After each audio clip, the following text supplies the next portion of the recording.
the image of our universe today, which WMAP has produced. The colors indicate tiny differences in temperature. If Hawking is right, the differences started right when the universe was the size of an atom. This picture is like a massive projection of what was going on at the beginning of everything. The universe was uneven or fuzzy at the start, and that unevenness has evolved into the different parts of the universe we see today. Don't lick him. It hurts when he licks the head. Doesn't feel very good. Because there's more matter here. A galaxy is going to form here, and we're going to live here. And there'll be nearly empty space here.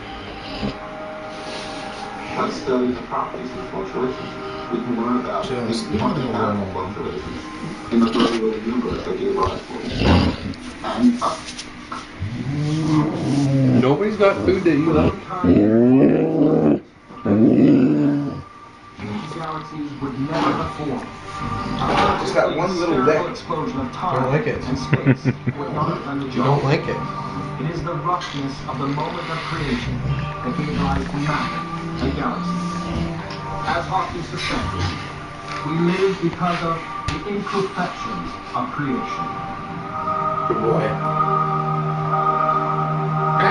Hey, Hawking is forging ahead Jonas. in the quest for a theory of everything.